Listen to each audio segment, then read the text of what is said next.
Next to me is the all-new Range Rover Sport SVR. For those that want the off-road capabilities of a G-Wagon, the luxury of a Bentley Bentayga, and the price tag of an X5M, this just might be the ultimate daily driver. With a base price of just over $113,000, on the surface it seems quite expensive. But when you really delve into all the details and capabilities of this thing, it starts to make a lot of sense. So, is it worth the money, and what is the new Range Rover SVR like to drive? That's what we're here to find out.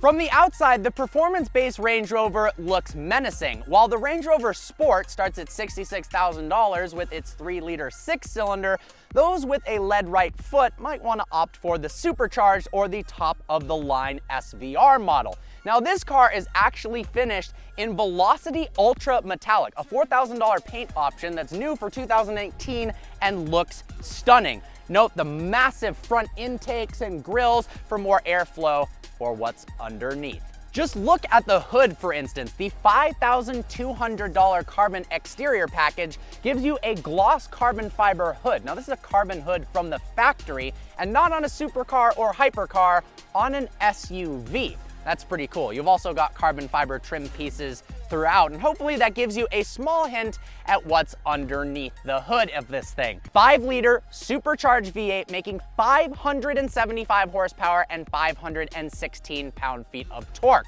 That's up from the previous 2017 model. They just did a mid-cycle refresh, 550 horsepower and 502 pound-feet of torque. Despite the fact that this weighs 5,000 pounds, it's able to sprint from 0 to 60 in just 4.3 seconds. Now, it's not as fast as a Bentley Bentayga or a Tesla Model X P100D, but it also costs half as much as a Bentley Bentayga. Come around to the side and we've got 3 different wheel options to choose from. Standard are 21-inch wheels, and you can upgrade for $3,000 to 22s, either in silver or black. We've also got, of course, this carbon fiber piece on the side that does absolutely nothing. Now, to note, this is the Range Rover Sport SVR. It's not the Range Rover, the larger one. What's the difference?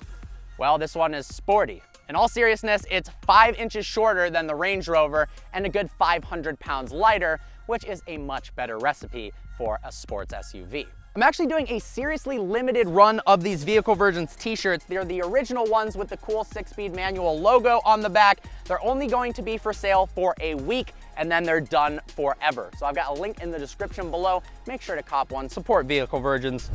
They're pretty cool.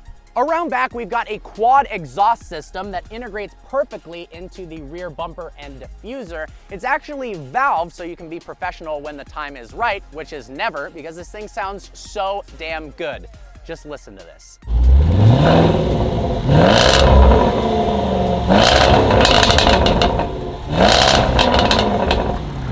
The interior of the SVR is really where it sets itself apart from cars like the X5M and the Tesla Model X.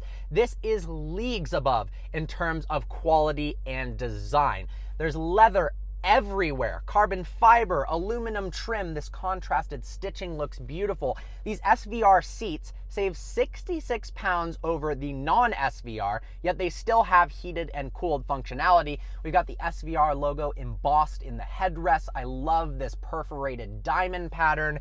It really looks nice. I mean, there's even little bits of Alcantara just to contrast and add some flair to the vehicle. Something that's very new for 2018 as compared to the 2017 SVR is the new Touch Pro Duo screens. We've got 2 10-inch screens, one up here and one just below it, that serve various functions. So the top one is your typical multimedia. You've got navigation as well as controls for the car. And then below it, you have the climate control as well as the settings for the different drive modes. The instrument cluster is completely digital, and it actually has that diamond stitch pattern in the tachometer and speedo itself. Very, very cool. Small SVR logo there, and it basically implies that it can go up to 200 miles an hour, which obviously it can't. But this thing is very, very quick. The steering wheel is gorgeous. It's got these two displays almost to the left and to the right of the horn that don't show anything when the car is off, and then they're backlit with LEDs when the vehicle is on. So you can click a little button for the heated steering wheel or hang up a phone call, set cruise control. All the buttons feel really nice. We've also got a massive panoramic roof. Let's hop into the rear, shall we, and check out the room back there. Despite this not being the full-size Range Rover, I have got plenty of legroom. I mean, there's easily 6 inches between my knees and the seat in front of me. There's also miles of headroom as well. Very cool viewpoint from back here, looking at the dual screens. Once again, we've got the gorgeous stitching, and we've got climate controls here as well that actually work completely independently from the front. It was blasting cold air earlier because it's really hot out, but it was going to ruin my audio, so I tried to turn it down, and while I turned it down all the way in the front, it was still blasting in the rear, which you can control via this digital console here. Just click the button. So that way you truly have 4-zone climate control that works very well. The car comes standard with a Meridian sound system, although considering how good the SVR sounds, I doubt you're going to be listening to too much music. But for those that want the ultimate in auditory bliss, can upgrade for $4,500 to the Meridian Signature 3D sound system that comes with 23 different speakers for the utmost in clear and bass-filled audio. Land Rover gives you a series of options to keep you out of harm's way and to prevent you from damaging your $130,000 SUV as optioned here. We've got Driver Pro, which gives you lane keep assist as well as adaptive cruise control and blind spot assist. Honestly, things that I believe at a car of this level should come as standard, but Mercedes doesn't do it either. Despite its incredible on-road performance, this still is a Range Rover, so its off-road capabilities are there as well. It has electronically locking differentials. It also has a low-range gearbox so that you can climb hills if you want to. The improvement they've made in the infotainment compared to the last generation is unbelievable, and to think that this is just a refresh, I can't believe they didn't have these graphics prior. But what we really care about today is what this 575 horsepower SUV is like out here on back roads. Is it actually a capable super sporty SUV, or does it just look good and go fast in a straight line? Well, the steering is a lot heavier than you're used to on a normal Range Rover. I'm actually in comfort mode right now, and it still is pretty responsive in the steering. The suspension is definitely stiffer than what you're used to from a Range Rover, but not jarring whatsoever. I'm riding over some pretty severe bumps, and it just floats right over it.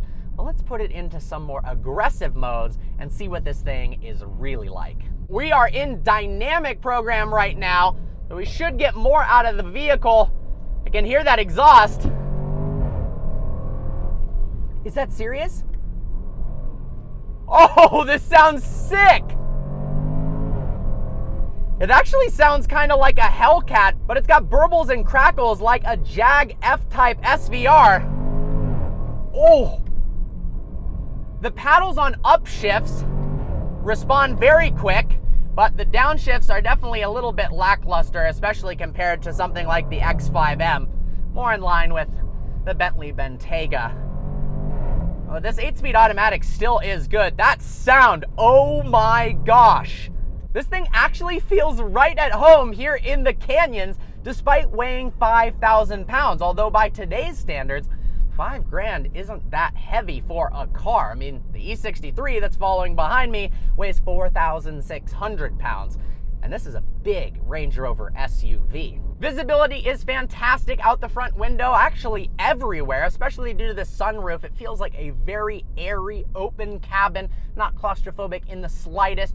We've got a host of interior color options, 4 of them. One is all plain black, and then we've got 3 different options of split colors, 2-tone. This looked so good with the white, kind of gray and black contrast. We've also got red and black and some others as well. Let's test out the braking.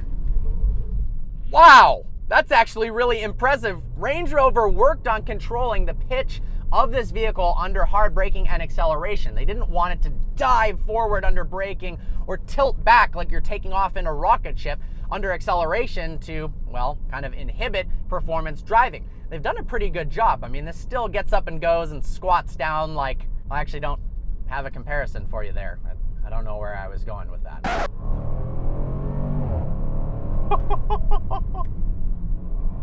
If you're looking into one of these, take one for a test drive. I guarantee you're going to be blown away. This is impressive.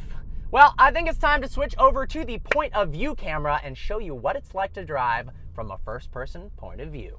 All right, so now I'm going to show you what it's like to drive from a first-person point of view. Interestingly, they took off the Range Rover insignia and just put Land Rover. I don't know if I love that, but decently clean key, although I think they could do a little bit better for a $113,000 plus SUV. I just love the way the front end of this looks. That massive carbon fiber hood, the gorgeous LED headlamps, especially in this blue color as well. Let's go ahead and hop in the interior.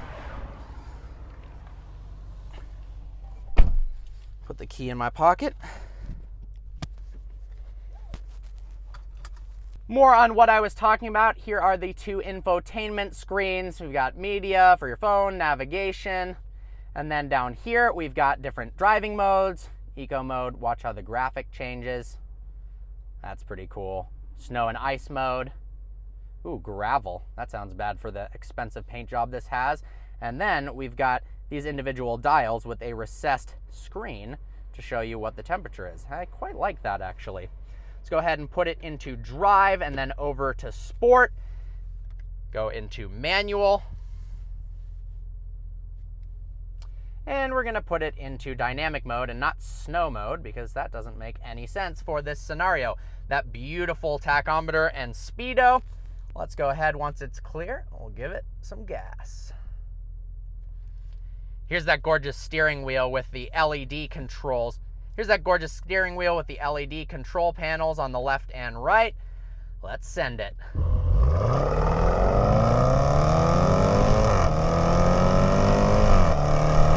Just listen to the way that sounds. That in itself is enough to want to buy one of these things. I like how the little maroon-ish graphic follows the tachometer needle. So as you can see, it's kind of red all the way up to 3,000 RPMs, in case you didn't know how many RPMs it was running at, but obviously you would know that. I just like the attention to detail they gave in this interior. All the graphics are phenomenal, and that's something that a lot of manufacturers miss out on. It just feels like a $130,000 vehicle when you've got cool graphics that, sure, you might never use it, but it's something that's nice to look at. We've got a button for the valved exhaust. Why would you ever turn that off? A little Stig helmet here. Let's click that.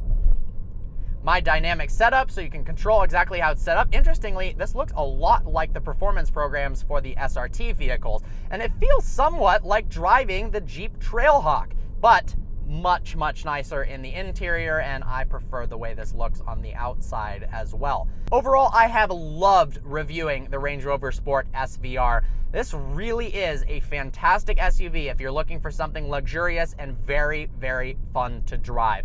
I hope you guys enjoyed this video. If you're not subscribed yet, make sure to smash that subscribe button, turn the notification bell on, leave a like on this video. I look forward to seeing you next video.